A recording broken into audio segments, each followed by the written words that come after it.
하겠습니다. 하나님 감사합니다. 저희들 이처럼 사랑하셔서 주님의 종되게 하시고 훈련받게 하심을 감사합니다. 이 밤 종이 말씀을 전합니다. 십자가 뒤에 종을 감추시고 능력으로 역사하여 주옵소서. 말씀 듣는 종들의 마음을 감동해 주시고 마음의 문을 열게 해 주시고 어떤 말씀을 받든지 아멘 아멘으로 화답하게 하옵소서. 말씀 듣고 깨닫게 하옵시고 깨달은 그대로 실천하도록 은혜를 더해 주시옵소서. 주님과 교회를 잘 섬기고 받들고 복 받고 잘 살게 하여 주시옵소서. 예수님 이름으로 기도드리옵나이다. 아멘. 할렐루야. 먼저 고린도전서 5장 18절 우리 한번 찾아보겠습니다. 고린도전서 15장 58절. 고린도전서 15장 58절. 우리 밑에 부목사님 성경 말씀 나오면 마이크 가지고 우리 읽자고 할 때 큰 소리로 좀, 제가 이렇게 크게 못해서 좀 부탁합니다. 고린도전서 5장 58절입니다. 찾으셨습니까? 우리 함께 읽습니다. 시작. 그러므로 내 사랑하는 형제들아, 견실하며 흔들리지 말고 항상 주의 일에 더욱 힘쓰는 자들이 되라. 이는 너희 수고가 주 안에서 헛되지 않은 줄 알미라. 아멘. 아멘. 너희 수고가 주 안에서 헛되지 않은 줄 알미니라. 너의 뭐가 헛되지 않는다고요? 수고가 헛되지 않는다, 한 단어입니다. 근데 문제는 너희 수고가 헛되지 않는다. 고린도전서 15장은 우리가 아는 대로 부활장입니다. 예수 그리스도의 부활에 대한 성경의 가장 명확한 내용이 고린도전서 15장이고요.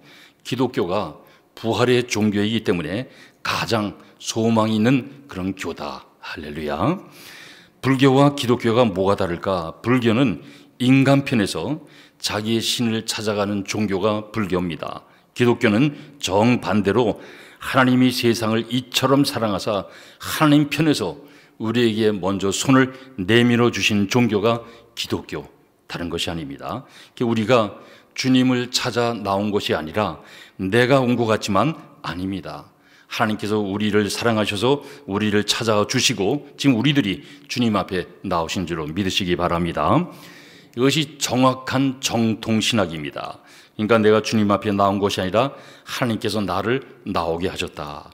그래서 너희 수고가 주 안에서 헛되지 않은 줄 알면이라. 여기 수고란 말이 나오죠. 근데 헬라어로 코포스다 그래요. 헬라어로 수고를 뭐라고 하느냐? 코포스. 한번 따라서 코포스. 이게 수고라고 해요. 코포스가.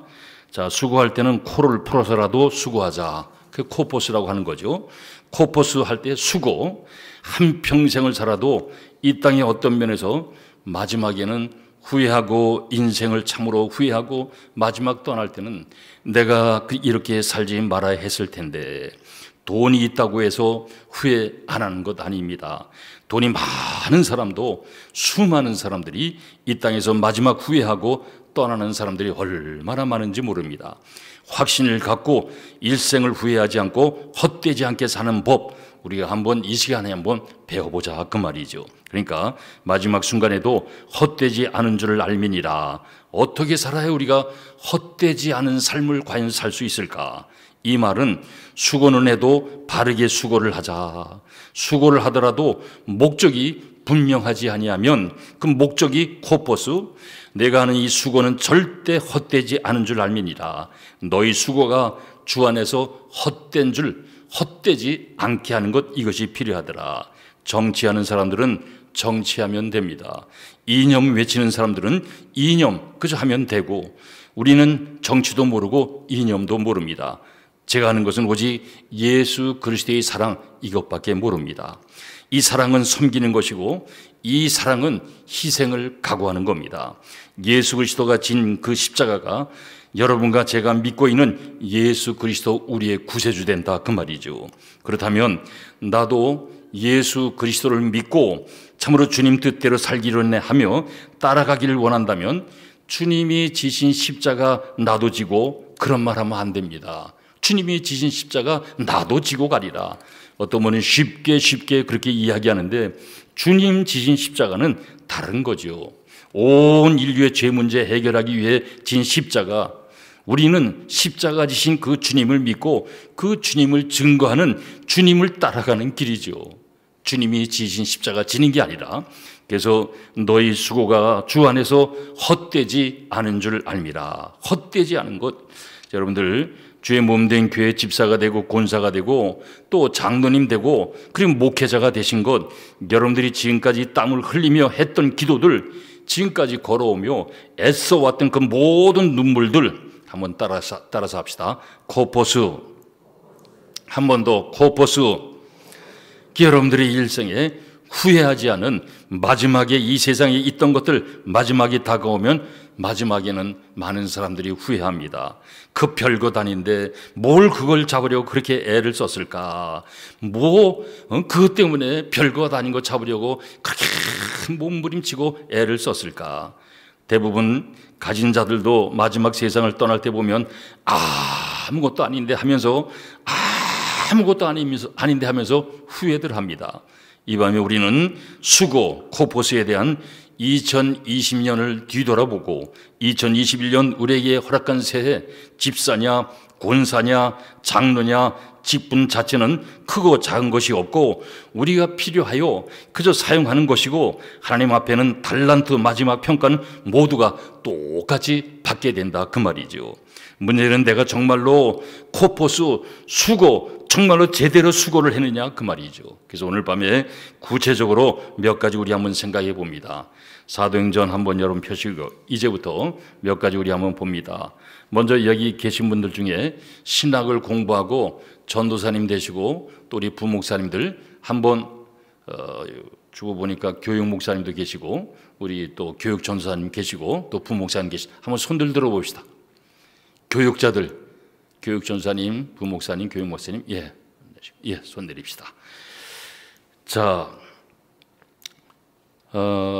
좋은 우리 부교육자는 우리 전도사님, 교육 전도사님, 그다음에 또 교육 목사님, 부목사님들, 좋은 담임 목사님을 만난다는 건 복 중에 복입니다. 아주 너무 귀해요.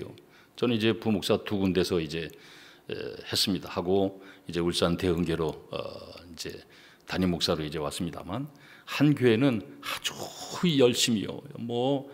일을 얼마나 많이 했는지 하여튼 일을 하여튼 너무 많이 하여튼 그분한테 배웠고요. 또 한 분은 참 인자하고 사랑이 이제 아주 많았어요. 그 어른은. 그 두 어른한테 이제 각각 다른 것을 이제 제가 배웠습니다. 그래서 우리 부교육자들 참으로 좋은 담임 목사님 만나서 그 밑에서 이제 목회를 배운다는 것, 큰 기쁨인 줄 여러분 믿으시기 바랍니다. 내가 누구한테서 배우느냐, 내가 부교육자 때 누구한테 배우느냐, 어디서 배우느냐, 나중에 훗날 목회에 큰 참 영향을 끼치게 되고요. 초대교회가 이제 커지기 시작을 했죠. 아주 커지기 시작하면서 이때 사도들이 이것도 하고 저것도 하고 별별 걸 다 합니다. 사도들이 큰 다 별걸 다 해요. 그러다 보니까 문제가 생깁니다. 여기 보니까 헬라파 과부들 또 히브리파 과부들이 막 다투기 시작합니다. 헬라파 또 유대인들, 히브리파 유대인들이 다투기 시작해요. 이때 이제 사도들이 우리가 본질적인 것 안 하고 이거 이상한 것, 궤도를 벗어나서 이상한 것 우리가 하는구나. 많은 일에 여기에다 시간을 우리가 많이 보내고 여기에다 우리가 시간을 이거 뺏기고 있구나. 사도행전 6장 첫 번째 내용은 사도들이 본질을 회복하는 내용이 나옵니다. 사도들의 본질을 회복하는 것, 이것저것 동서남북 뛰고 이 일도 하고 저 일도 하고 그게 아니라 본질적인 것 한번 찾아야 되겠다, 그 내용이죠. 사도들이 이제 본질을 회복함으로 말미암아 바꿔 말하면 재직이 이제 필요했더라, 그 말이죠. 사도들 말고 교회 각 모든 일들이 있는데 그 모든 일들까지도 사도들이 다 뛰어다니면서 그 하다 보니까 분쟁이 일어나게 되고, 또 하나님 나라를 가르치고 그것을 훈련시켜야 될 일들에 대해서 사도들이 본질을 벗어나 옆에 있는 것, 그래서 사도들이 안 해도 돼야 될 그 일들을 맡아서 수고하니까 본질을 잃어버리고 마는 거죠. 그러자 사도들이 이게 아니다. 우리들이 해야 될 본질을 회복해야 되는데 그것이 사도행전 6장 4절입니다. 거기 보면 세 가지 회복했던 것이 그때 나와요. 초대교회 사도들 본질을 이제 회복하는데 그 본질적인 일에 시간을 보내는 것 하지 않고 이제부터 재직들이 시작되어서 비본질적인 것들 충분하게 이 문제를 뒷받침하게 하고 사도들은 본질적인 문제를 가지고 이제 씨름을 하게 됩니다. 본질을. 구약 우리 출애굽기를 보게 되면 하나님께서 모세를 불러가지고 네가 손에 쥔 게 뭐냐? 내 지팡이입니다. 그 지팡이 던져라. 던졌더니 뱀이 됐어요. 그러면서 너 그 뱀 꼬리를 붙잡아라 그랬어요. 자, 농촌에 사신 분들은 아실 거예요. 뱀 잡으려면 어디 목을 잡아야 돼요? 꼬리를 잡아야 돼요? 다들 서울에서 살다 오신 것 같아요. 잘 모르시네요. 뱀 꼬리 잡으면 물리죠. 머리 팔 밑에 거기를 잡아야 되잖아요. 그런데 하나님이 뭐라고요? 내 뱀 꼬리를 잡아라.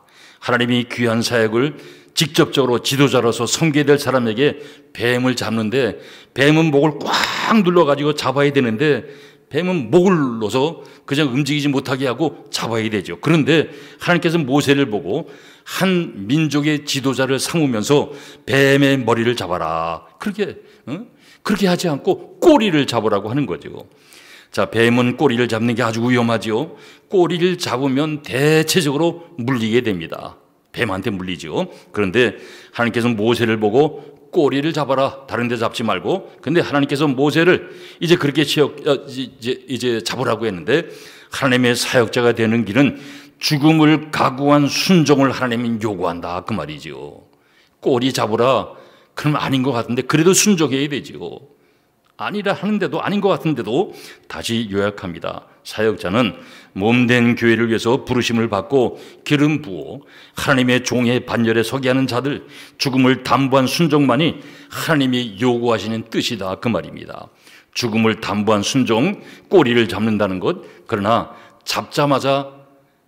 꼬리를 잡자마자 그게 뭘로 변합니까? 지팡이로 변하지 않느냐 그 말이죠. 기적이 일어납니다. 죽음을 담보한 순종만이 사랑하는 교육자들에게 요구하시는 하나님의 전제 조건이다 그 말이죠. 죽음을 담보한 순종. 시작. 근데 사도들이 해야 될 일은 하지 않고 비본질적인 일을 하는 거죠. 초대교회 때 사도행전 6장 4절 거기 이것은 먼저 사역자들에게 드린 말씀이죠. 아까 손 드신 분들 사역자들. 그러나 우리 모두가 재직들이 무엇을 해야 되는지 지금도 배워야 되죠. 6장 4절입니다. 시작.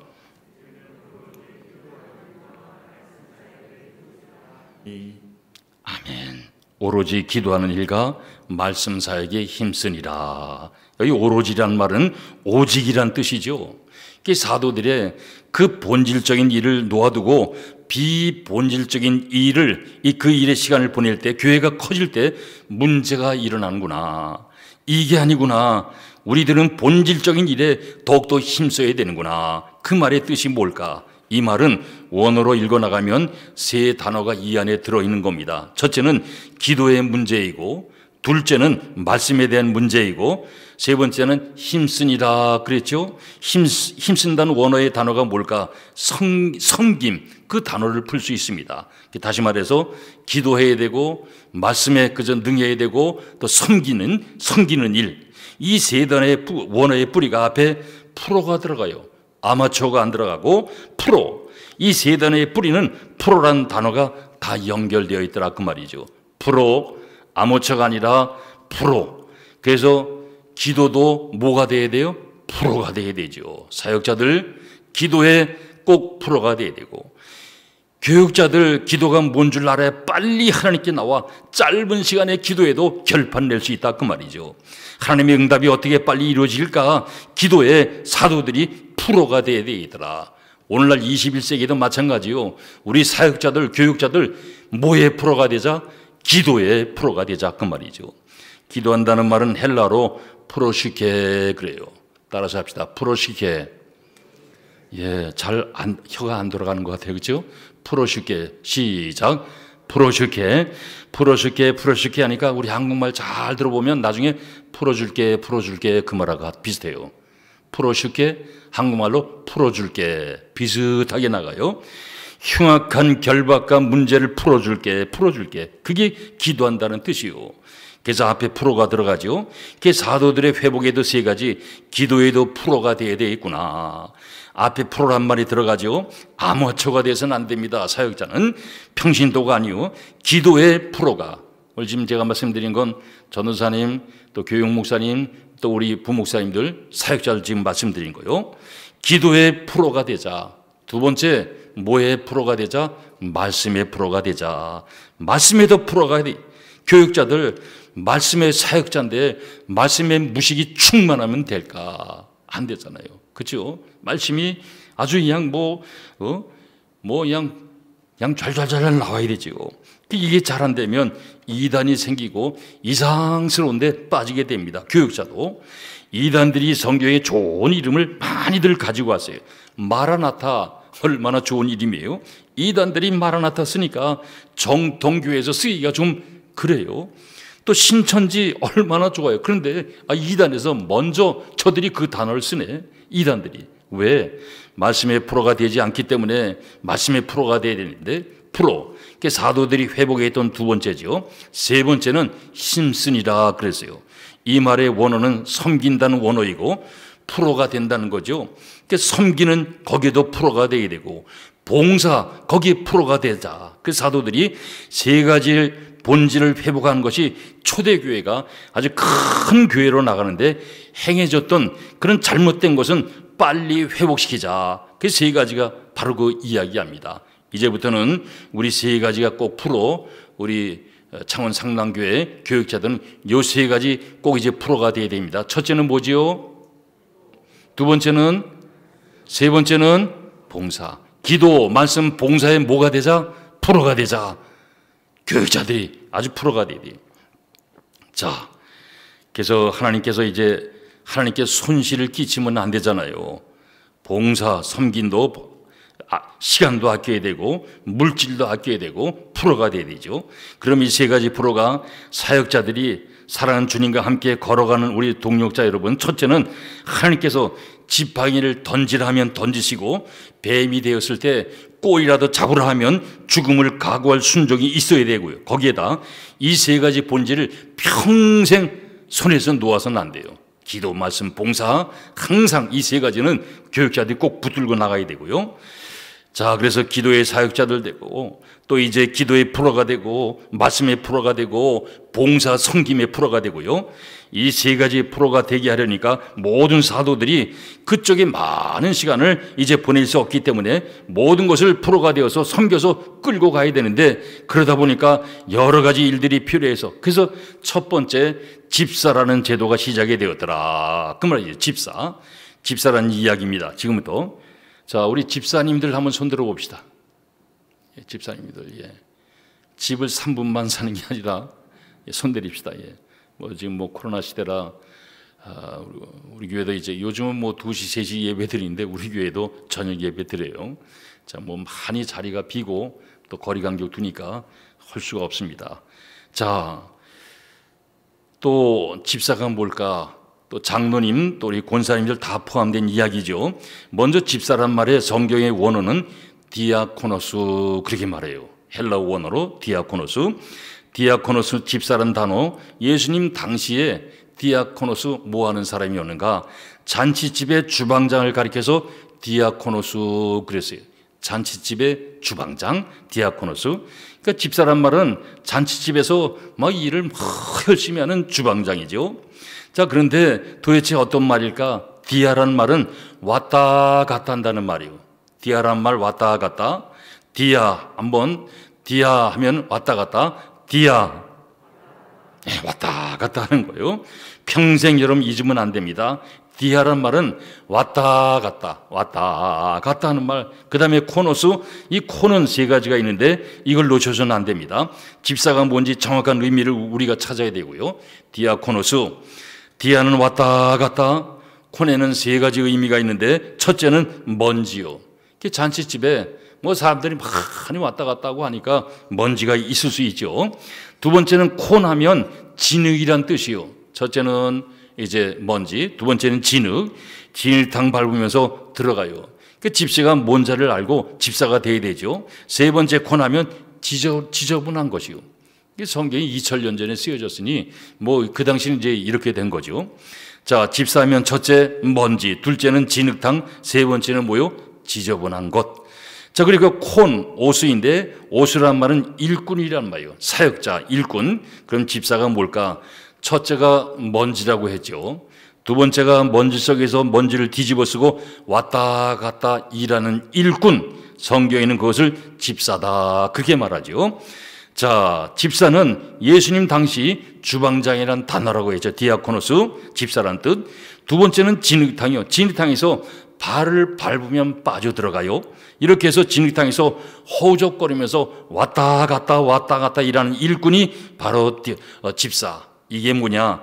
교회는 연약한 분야가 있는 그 자리에 집사가 있어야 된다, 그 말이죠. 손이 꼭 필요한 그곳에 집사가 있어야 되겠다. 그래야 목사님이 세 가지 일의 프로가 될 수 있는 거죠. 기도의 프로가, 말씀의 프로가, 봉사의 프로가. 그래야 우리 목사님들이 거기에 집중해서 프로가 될 수 있는 거예요.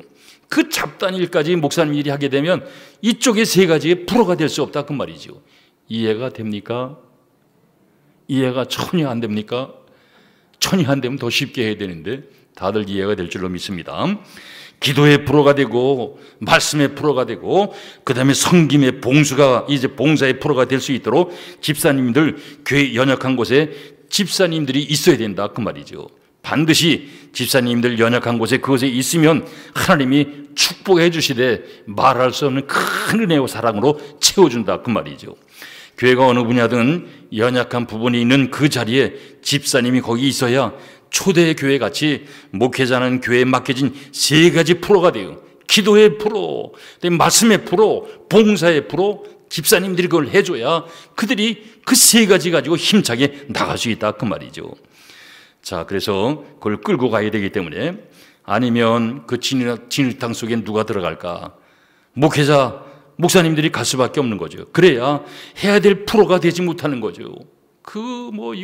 이 일 저 일 다 같이 하려면 세 가지 프로가 돼야 되는데 프로가 될 수가 없고 평생 아마추어로 시작하다 끝나는 거죠. 세 번째는 지저분한 곳에서 온몸을 적시며 왔다 갔다 일하는 일꾼이죠. 그 말이 집사 속에 있죠. 집사란 그 먼지를 뒤집어 쓰고 왔다 갔다 하는 그런 일꾼, 손으로 그냥 먼지 탁탁탁 그냥 툭툭 터는 그게 아니라 교회를 어디든 먼지가 있는 곳에 집사가 먼저 가서, 이게 바로 성경에서 말하는 집사다. 두 번째는 모 속에서, 진흙탕 속에서 뭐하며 허우적거리면서, 그 다음에 허우적거리면 가만히 있으면 안 되죠. 왔다 갔다 일하는 일꾼이요, 진흙탕 속에서. 세 번째는 지저분한 곳에서 온몸을 적시며 왔다 갔다. 한마디로 집사님 뭐냐? 그저 왔다 갔다 일하면 그 일꾼이 집사님이요. 그래야 교회가 교회답고 제대로 교회가 서 있다, 그 말이죠. 그래서 교회 집사를 한 단어로 디아코노스. 교회에 맞추면 뭐가 될까? 집사는 교회 벽돌이다, 그 말이죠. 왜? 먼지니까, 흙이니까, 흙이 바로 벽돌이요. 그래서 이제 집사 임명할 때 벽돌의 이름 하나씩 써서 주면 됩니다. 집사를 부를 때 김벽돌님, 이벽돌님 그렇게 써서 그렇게 드리면 됩니다. 주님 오실 때까지 교회는 세워져 가야 되는데 집사들이 벽돌이기 때문에, 여러분 벽돌이 없으면 여러분 이 건물을 어떻게 지을 수 있습니까? 참 중요한 게 벽돌이요. 집사님들 너무너무 중요하죠. 이 벽돌들이 있어야 될 자리에 다 있어야 교회가 든든히 세워진다, 그 말이죠. 오늘부터 상당교회는 집사님들 벽돌님, 이게 성경에서 말하고 있는 집사고요. 자, 그래서 집사는 어떻게 먼지를 뒤집어 쓰고 왔다 갔다 일하는 일꾼, 이게 집사라고 했어요. 먼지를 뒤집어 쓰고 왔다 갔다 일하는 일꾼, 이 사람이 집사. 집사는 누구? 시작. 소리가 좀 너무 작네. 다시 한번 시작. 먼지를 뒤집어 쓰고 왔다 갔다 일하는 일꾼. 이런 사람이 누구다? 집사다 그랬어요. 여러분이 왔다 갔다 안 하면 누가 이창규 목사님 화장실 청소하고 주방 가서 설거지하고 이창규 목사님이 다 해야 돼요. 자, 제가 집사하면 다시 한번 합니다. 집사.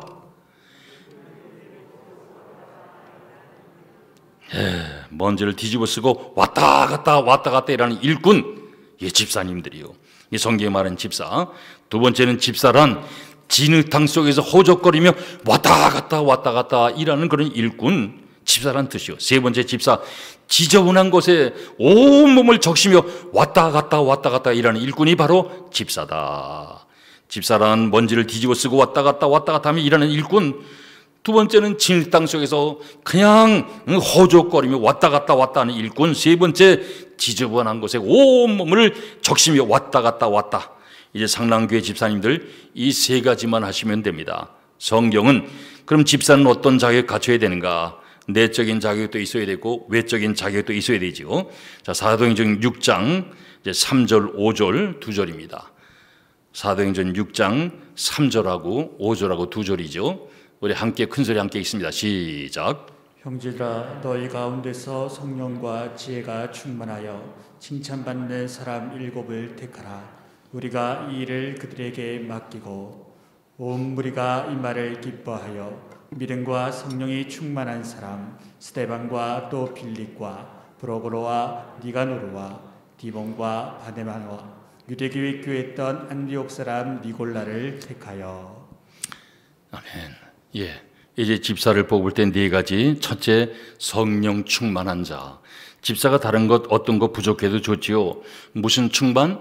성령 충만. 학교 어디 나오느냐 중요한 거니요.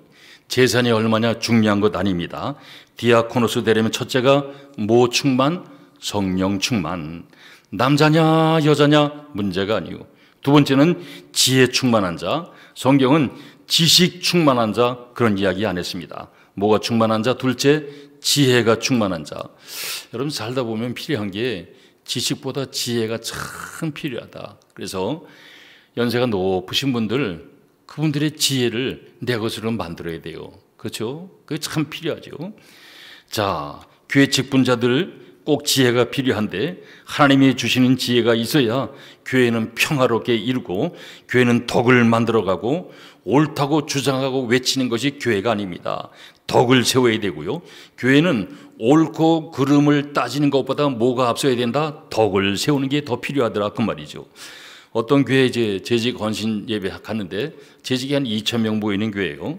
연말에 예결상 결산을 했는데 재정부에 나와서 1년 살았던 것을 했는데 컴퓨터 그 숫자를 잘못 쳐가지고 하나가 빠졌대죠. 그걸 가지고 얼마 싸웠냐? 2시간 싸웠대요. 이런 게 어딨냐? 어금니를 꽉 깨물고 그냥 얼마나 하는지 문제될 거 하나도 없는데 이유는 이거 하나 제대로 못해서 숫자 하나 빠뜨린 거 보면 이거 교회 재정도 문제가 있다고 하는 거죠. 어째 이럴 수 있느냐? 그래서 2시간 싸웠대요. 뭐가 그렇게 중요할까? 여러분, 교회는 옳고 그름을 따지는 것보다 뭐가 더 덕을 세우는 게 더 중요하더라. 내가 하고 싶다고 말을 하는 것은 국회입니다. 그렇죠? 하고 싶은 말 국회 가면 다 해요. 교회는 국회가 아닙니다. 내가 하고 싶다고 말 다 하는 것은 대학교 연구소요. 교회는 연구소가 아닙니다. 무슨 얘기만 하면 연구해 봅시다. 또 그런 분들 계세요. 우리 상남교회 하면 그런 분들 없을 것 같아요. 우리 대흥교회는 그런 분이 꼭 2분 있어. 뭐라면 하면 연구해 봅시다. 그건 학교 가서 연구하면 되고요. 교회는 믿음의 생산 공장이지요. 하나님의 나라를 이루어가는 것이 교회. 그래서 무슨 충만? 지혜 충만이 중요하다. 세 번째는 믿음 충만하죠. 우린 못 받아도 믿음이 충만한 자가 되어야 됩니다. 직분자는 목사님이 무슨 이야기를 하든지 아멘 믿고 해봅시다. 아멘 아멘. 이창규 목사님이 뭐라고 하면 아멘 아멘. 말이 떨어지자마자 아멘 아멘. 머리를 왼쪽 들었다가 오른쪽 들었다가 그것 되겠냐고 앞에도 해봤다고. 여러분 그 말이야. 믿고 해봅시다. 그 어떤 경우에도 믿음 있는 집사가 교회에서 예배를 드리고 집에 가서 목사님과 교회에 대해서 그냥 불평, 그냥 다툼 그런 이야기해서는 안 됩니다. 오늘 이창규 목사님 어쩌고 저쩌고 교회가 어쩌고 저쩌고. 미국에서 나온 통계예요. 100명 그 가정의 후손들이 이혼을 했던 그런 가정들 연구해 봤는데, 집에서 이제 교회에서 돌아와 이제 집에서 교회 신앙 문제, 또 교회 이제 뭐 목사님 이야기, 그 주제로 부부가 다투는 가정들이 결혼을 하고 나서 60% 가까이 이혼을 했다는 거죠. 뭐 미국 사람들이 이혼을 많이 하잖아요. 왜 부부가 잘못돼서 자식한테까지 이런 저주를 물려줘야 되느냐 그 말이죠. 어떤 경우에도 성도는 자녀들이 보는 가운데 믿음이 깨어지는 그런 이야기 절대로 해서는 안 됩니다. 교회가 어떤 문제 있어도 절대 집에 가서 애들 앞에 그런 이야기하면 안 되고요. 그게 지혜지요. 지혜. 네 번째는 칭찬 듣는 사람이요. 칭찬 듣는 사람. 여기 칭찬 듣는 사람의 원어의 그 뜻은 예수 증인이 되는 사람. 그렇게 이제 바뀌어요. 예수 증인. 자, 우리는 칭찬 듣는 사람인데 원어의 뜻은 예수 증인이 되는 사람. 직분자가 된다는 말이 뭘까? 예수 증인이 되자. 직장에서든 어디에서든 무엇을 하더라도 내가 예수 증인이 되어 전도한다는 말이 바로 집사다 그 말이죠. 자, 내적으로 갖춰야 될 자격 네 가지. 첫째, 성령 충만. 둘째, 지혜 충만. 셋째, 믿음 충만. 넷째, 칭찬 듣는 사람. 이때 칭찬 듣는 사람은 칭찬이 아니라 뭐다? 예수 증인이다. 직분자 된다는 게 다른 게 아니죠. 바로 이것이 내적으로 갖춰줘야 될 자격이죠. 그 다음에 디모데전서 3장을 보면 직분자가 갖춰야 될 외적 5가지 이제 자격이 나오죠. 직분자가 뭐냐 물으면 누구든지 답변하는 거 필요하고요. 자, 내적 자격 4가지, 외적 자격 이제 5가지, 성경은 직분자 평생 이제 갖춰야 될 거죠. 디모데전서 3장 8절로 10절입니다. 디모데전서 3장 8절로 10절 함께 읽습니다. 시작. 이와 같이 집사들도 정중하고 일고이언을 하지 아니하고 술에 임박히지 아니하고 더러운 일을 탐하지 아니하고 깨끗한 양심의 믿음의 비밀을 가진 자라야 할지니 이에 이 사람들을 먼저 시험하여 보고 그 후에 침할 것이 없으면 직사의 직분을 맡게 할 것이요. 예, 직분자란 뭐냐? 첫째, 정중한 자 그래서요. 옛날 번역은 아담한 거로 그렇게 번역이 됐죠. 아담한 자라 그런 뜻. 직분자가 이제 뭐를 해야 되는가? 두렵고 떨리는 그런 마음으로 이제 그런 뜻이죠. 두렵고 떨리는 마음을 안다. 원래 뜻이. 그 직분자가 되기 전에는 밖에 가서 말을 하는 것, 가지 말아야 할 장소에 막 가는 것, 지금부터 직분자가 되면 두렵고 떨리는 그런 마음이 있어야 직분자가 된다. 이게 정중하고 그런 뜻의 첫 번째 두렵고 떨리는. 전에는 거짓말도 하고 넘어가는데 직분자가 되고 나면 거짓말 한마디 하고도 두렵고 떨리는 그런 마음이 생겨야 되고요. 두렵고 떨리는 마음이 있어야 되고, 주의 종이 하나님의 말씀을 증거할 때나 또 개인적으로나 가정적으로 권면의 말씀이 주어질 때 직분자는 두렵고 떨리는 마음으로 꼭 받는 것, 이것이 필요하더라 그 말이죠. 그 직분에 대한 두렵고 떨리는 마음이 있어야 감당이 가능하더라 그 말이에요. 그 다음에 외적인 자격은 일구이연하지 아니하고 절대로 한 입에 두 말을 해서는 안 된다 그 말입니다. 직분자는 뭘 뒤집어 쓰고 먼지를 뒤집어 쓰고 진흙탕 속에서 교회 연약한 부분들 하나님께서 그렇게 하고 다니면 직분자 하나님이 가만 계시지 않죠. 복의 복을 허락해 주시고, 직분자가 교회에 충성하시게 되면 하나님께서 아름다운 지혜를 주시고 세상을 넉넉히 이기며 하나님께서 살아갈 수 있도록 또 길을 인도하시고, 이게 직분자에게 주시는 성경의 축복이다 그 말이죠. 직분을 잘 감당하면 얼마나 복을 받을까. 첫째는 정중하고 두렵고 떨리는 마음으로, 둘째는 일구이연하지 아니하고 한 입으로 두말하지 아니하고, 세 번째는 술에 임박이지 아니하고, 원어의 뜻은 술 근처에도 가지 마라 그렇게 되어 있어요. 성경에는 2군데나 술이 허용되어 있습니다. 요한복음 2장에는 잔치집에 술이 허용되고, 디모데전서 5장에 보면 병들었을 때 디모데가 쓸 수 있도록 알코올을 쓸 수 있도록 그렇게 이야기하는 것이 신약에 2군데 나와요. 술 이야기. 축제, 하나는 치료제, 그 이외의 성경은 술을 금지하는 쪽으로 그렇게 나갑니다. 술은 죄가 아니죠. 그런데 무엇이 죄일까? 내 인생의 모든 문제, 삶의 문제를 술에 의존하는 것, 이게 죄다 그 말이죠. 주님을 의지하는 것, 이게 필요하고요. 성령님께 의존하는 것, 이게 필요하고요. 여러분, 인생의 문제, 가정의 문제, 사업의 문제, 질병의 문제, 여러분 각자 각각의 문제를 주님께 의존하시기 바랍니다. 그래서 술에 의존해서 문제를 해결한 그게 죄가 된다. 여러분, 병원에 알코올이 없으면 안 됩니다. 하나님이 만드신 것은 모든 게 다 선한 거예요. 인간이 잘못 쓰기 때문에 그게 죄가 되는 것이지 술 근처에 있으면 안 된다. 네 번째는 더러운 이익을 탐하지 말고, 하나님께서 돈이 없어서 우리에게 헌금 요구하는 것 절대 아닙니다. 우리들이 신앙의 깊이를 바라고 있는 거죠. 구약에서 제일 처음 드리는 그 큰 예물이 있어요.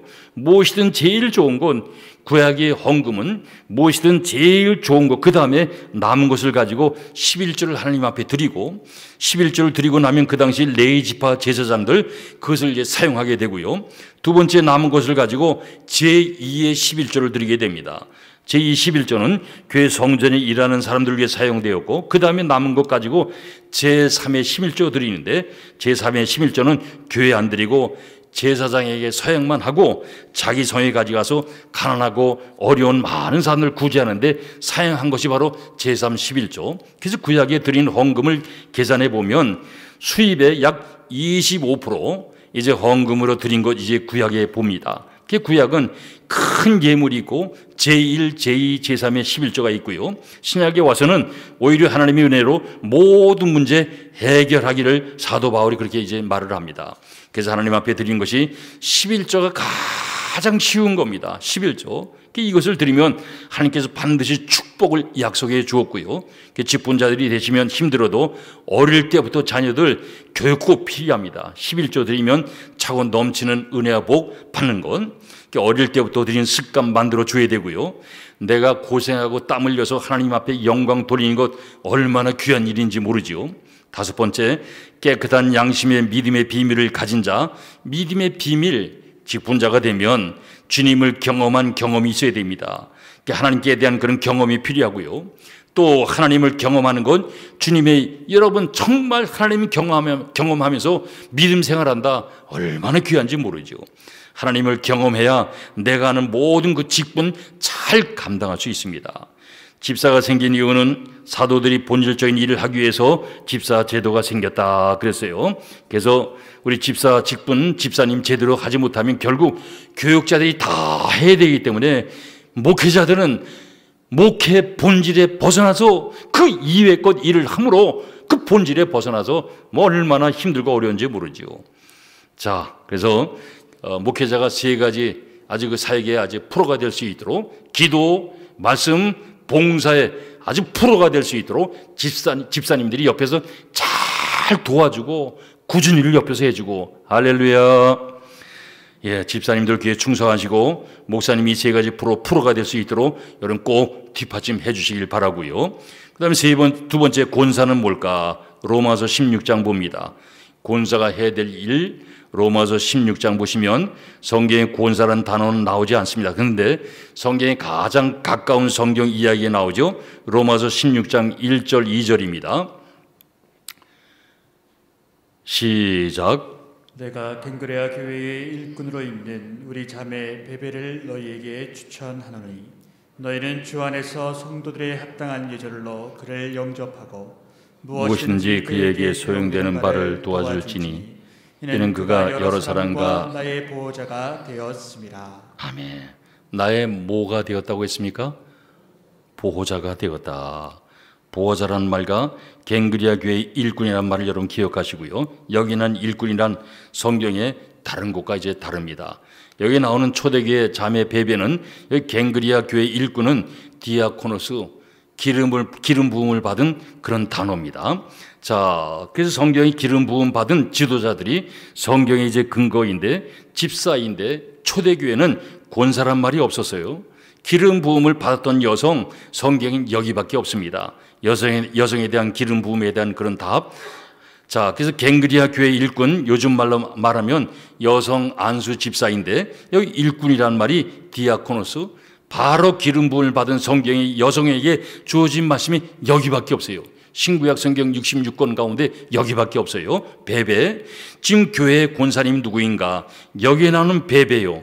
그 밑에 바울의 이야기죠. 나의 뭐가 되었다? 베베가 보호자가 되었다. 베베가 나의 보호자가 되었다. 권사님 누구인가? 교회 울타리로 교회 목회자와 교회 기도하며 교회 울타리 쳐서 교회를 지키면서 이단이 들어올 때나 목회자를 괴롭히러 들어올 때에 권사님들 힘이 없지만 손에 손을 잡고 보호자 울타리가 되어야 한다, 그 말이죠. 자식을 생각하는 부모를 생각해 보세요. 자식에게는 부모가 보호자요. 그렇죠? 여러분, 학교에서 초등학교 다니는 애가 놀다가 잘못하다 유리창 깼어요. 그럼 그 애가 돈을 물어내나요? 학교에서 엄마 오라 그러죠. 엄마 와라, 데리고 모시고 와라. 그 엄마가 가서 돈을 물어주잖아요. 보호자이기 때문에. 애 보호자, 보호자. 교회 권사님, 교회 울타리 손을 잡고 그런 일이 없겠지만 어둠의 세력이나 또 목사님 괴롭힐 때 안 돼 하면서 힘이 없어도 권사님들 손에 손잡고 하나님이 역사하시면 마른 나무와 같이 힘이 없을지도 몰라도 장작은 말라야 잘 탄다고 해요. 그 권사님들이 안 돼 하고 손잡으면 마귀가 물러가게 될 줄로 믿습니다. 어둠의 세력이 물러가지요. 권사님들 교회 울타리, 우리 권사님들 한번 손 들어 봅시다. 권사님들, 손 내립시다. 자, 권사님들 따라 합시다. 나는 교회 울타리다. 시작. 교회 울타리가 우리 권사님들이요. 권사님 부를 때 김울타리님, 이울타리님 그렇게 부르면 됩니다.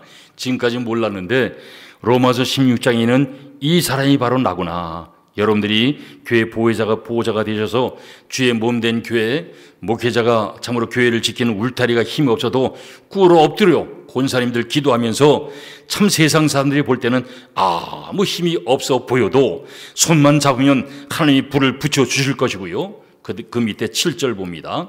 7절에 보면 내 친척이요 나와 함께 같이였던 안드로니와 유니아에게 문안하라.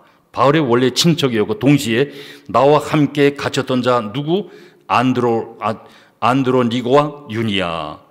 안드로니고 또 유니아, 바울의 이제 친척, 바울보다 먼저 예수 믿고 감옥에 갇혀서 고통과 박해를 받았던 그런 사람이 바로 안드로니고 유니아입니다. 두 사람 부부지요. 그들은 사도들에게 존중이 여겨지고 또한 나보다 먼저 그리스도 안에 있는 자라. 한국말인데 원문은 좀 다르게 나왔어요. 유니아는 원문에 보면 당시 사도들 중에 훨씬 뛰어난 여성 목회자다. 그렇게 보면 됩니다. 집사는 교회 뭐다? 벽돌. 권사님들은 교회 뭐다? 울타리. 근데 울타리인데 무슨 뭐 하는 울타리? 보호자다. 바울이 지금 나의 보호자다 그랬습니다. 권사님이 되시면 교회 목회자가 지금 과연 제대로 살고 있는지, 교회 목사님의 자녀들은 제대로 뭐가 되고 있는지, 음식은 제대로 이제 먹고 있는지, 바울이 베베를 가리켜서 나의 보호자라 그랬어요. 세 번째, 교회 장로님들을 우리 한번 손 들어 봅시다. 장로님들, 손 내립시다. 자, 장로님, 요한계시록에 보면 장로님들 성전의 기둥이라 그랬습니다. 성전의 기둥. 장로님들은 교회 성전의 기둥. 초대 교회 때는 예루살렘 성전을 지을 때 성전의 기둥을 어떻게 만들었는가? 이스라엘에서 산을 넘고 또 산을 넘어서 가장 단단한 나무 그걸 찾아가지고, 그리고 그 나무를 찾아 자르게 됩니다. 이걸 멀리 가지고 와서 사해 바대 속에다 이제 넣었다가 또 꺼내서 그늘에 말렸다가 또 넣었다가 이것을 꺼내서 단단하게 만들어서 예루살렘 성전 저 모퉁이에다, 밑에는 반석에다 또 이 성전의 기둥을 세우는데 무슨 나무로? 죽은 나무 잘라서 사해나 그 바다에다 오랫동안 넣었다가 꺼냈다가 햇빛에 말렸다가 또 집어넣었다가 죽은 나무를 사용했습니다. 살아있는 나무를 사용하면 안 되더라 그 말이죠. 그러니까 위에도 자르고 가지도 자르고 그리고 밑에도 잘라지고 죽은 나무가 된 거죠. 장로는 감투가 아니더라. 성경엔 장로의 직분을 잘 감당하면 대대로 축복을 받는다 그랬어요. 장로의 직분이요. 그러기 때문에 장로님이 되신다 할 때는 축복 중에 축복입니다. 어떤 축복일까? 내가 무슨 나무가 되라고요? 죽은 나무라고 그랬어요. 장로 장례식 할 때는 축산 사실 빼야 됩니다. 왜냐하면 무슨 나무가 됐기 때문에 죽은 나무. 그래서 제일 좋은 방법은 장로 장례식 할 때 그 앞에 관을 이 앞에 딱 하나 갖다 놓고 이제 그날 마지막에 그분이 관 속에 한번 들어갔다 나와서 집에다 관을 하나 갖다 놓고 매일 나올 때마다 나는 무슨 나무다? 죽은 나무다. 죽은 나무다. 그리고 나오는 거예요. 자, 저희 교회에서 임직식 할 때 뭐 오후에 임식 예배 드리는데 오전에 이제 그날은 제가 이제 꼭 당부를 합니다. 뭐 장로님, 권사님, 또 안수집사님 이제 세우잖아요. 그러면 그날 오전에 임직식 하기 전 오전에 그런 말을 하죠. 임직식 끝나면 우리 온 분들이 임직 받는 분들한테 보통 뭐라고 인사합니까? 뭐라고 인사하죠? 임직 받는 분에게 인사 안 하고 가만 쳐다봅니까? 뭐라고 인사하죠? 축하합니다. 또 다른 말은 없고요. 축하합니다. 보통 그렇게 말하죠. 이렇게 축하합니다 그러면 그건 엉터리 인사입니다. 저는 그렇게 말하라고 하죠. 삼가 조의를 표합니다. 옆에 분하고 인사합시다. 시작. 왜냐? 임직을 받으면 이제 나는 죽은 거예요. 그때부터 나는 없고 내 속에서 예수만 나타나야 돼. 내가 죽었다는 표시요. 임직자는. 근데 축하한다. 그건 무효다 그랬어요. 제가 늘 매번 그런 이야기를 합니다. 삼가 조의를 표합니다. 오늘도 제가 여기 이제 우리 울산의 강남교회 거기서 임직 예배 설교를 하고 왔어요. 거기도 제가 이 이야기를 했습니다. 두 분 짝을 지세요. 인사합시다. 삼가 조의를 표합니다. 다 그렇게 인사시켰어요. 여러분, 이건 축하가 아닙니다. 진짜 삼가 조의를 표합니다. 왜? 죽은 나무요. 나는 주 안에서 죽었다.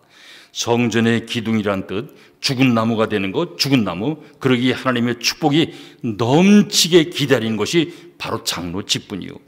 성경에서 뭐라고 하는가? 장로를 죽은 나무, 그렇게 축복이 넘치고 자녀들이 복을 받도록 성경이 약속이 되어 있어요. 복을 받게 하시고 또 교회 충성스럽게 봉사할 수 있도록 하나님께서 환경도 열어주시고 제대로 죽어야 된다 그 말이죠. 그러면 하나님께서 이제 부어주시도록 약속해 주시고 장로를 세워주시고 성전의 기둥이 되라고. 자, 두 번째는 어떤 나무? 첫째는 죽은 나무, 두 번째는 단단한 나무. 성전의 기둥이 단단해야 됩니다. 기둥이 부석부석거리고 벌레가 파먹고 성전의 기둥이 단단하지 못하면 그 지탱하기가 어려워요. 나무를 당시에 사해바다에 넣었다가 꺼냈다가 햇볕에 말렸다가 다시 집어넣었다가 장로가 받는 축복이 너무 크기에 하나님께서 장로로 세우신다는 거 얼마나 축복이 있을까. 성경에는 어마어마한 축복을 약속해 준 것이 바로 장로 직분이요. 누가 몇 마디 했다고 바람이 나는 이새처럼 촐랑촐랑거리고 그건 안 됩니다. 이곳에 계신 우리 안수 집사님들 또 권사님들 장로님 되시려면 최소한 30명은 전도해야 이 장로님 되시고요. 30명을 대신한 그런 사람이 장로님이요. 단단한 나무. 세 번째, 성전의 기둥은 어떤 나무를 썼을까? 고든 나무를 썼어요. 고든 나무. 장로님은 고다야 됩니다. 곧지 못하고 나무가 삐뚤삐뚤하게 성전이 삐뚤하면 안 됩니다. 장로님은 성전의 기둥이기 때문에 똑바로 서 있어야 되고 그래야 자기 자신과 가족도 후손들도 복의 복을 받게 되고요. 교회는 소망적이고 희망적이고 적극적인 믿음을 가져야 되는 거예요. 그래야 고든 나무가 되고요. 네 번째, 성전의 기둥은 반석 주춧돌 위에 세워져야 된다. 반석이 뭘까? 말씀이요. 교회 장로님들 다른 사람보다 최소한 1년에 성경 66권 한 번씩은 꼭 읽으셔야 되고요. 왜냐? 반석 주춧돌 위에 그 기둥이 세워졌기 때문에 그렇지요. 성전의 기둥이기 때문에 주춧돌 위에 세워진 나무가 되어야 되고 밤낮으로 기도하시고 밤낮으로 성경을 묵상하시고 밤낮으로 주의 몸된 교회가 다기부터 시작해서 참으로 한 해 준비되어진 그런 목표가 구체적인 행정 사항들을 내 앞에 두고 기도하면서 목표 구상이 장로님들 머릿속에 다 들어있어야 돼요. 그래서 체질화되어서 교회 목표와 함께 우리 목사님과 같이 걸어가는 것이 교회 장로님이다 그 말이죠. 네 가지, 첫째는 죽은 나무, 둘째는 단단한 나무, 셋째는 고든 나무, 넷째는 어디 위에? 주춧돌 위에, 바로 하나님의 말씀 위에 기둥이 세워져야 된다 그 말이에요. 이제 정리합니다. 우리 목회자들, 목사님들, 교회 지팡이를 잡고 있는 사람인데 지팡이를 이제 놓으라 하면 놓고 뱀이 됐더라. 그래도 꼬리를 잡으라 하면 참으로 죽음을 담보한 순종의 목회자, 이게 기본이요. 죽음을 담보한 순종, 그러면 세 가지 프로가 되자고 했죠. 첫째 무슨 프로? 기도의 프로. 두 번째 말씀의 프로. 세 번째 봉사의 프로. 거기에 프로가 된다, 목회자가. 이 일을 잘하기 위해서 교회는 재직이 구성이 되고, 재직해. 그래서 그 안에는 집사님도 권사님도 장로님도 계시고, 집사는 교회 모두 벽돌이다. 먼지 속에서 왔다 갔다 하면서 진흙탕 속에서 교회의 연약한 부분들, 세 번째 모호한 곳에 지저분한 곳에, 그래야 목사님들이 본질적인 일을 할 수 있더라, 그 말이죠. 권사님은 교회 모다 울타리다. 교회 크고 작은 큰 일, 목사님 어떤 계획을 발표하면 금요일이든지 모여서 힘이 없는 게 아니라 권사님들 힘이 다 있어요.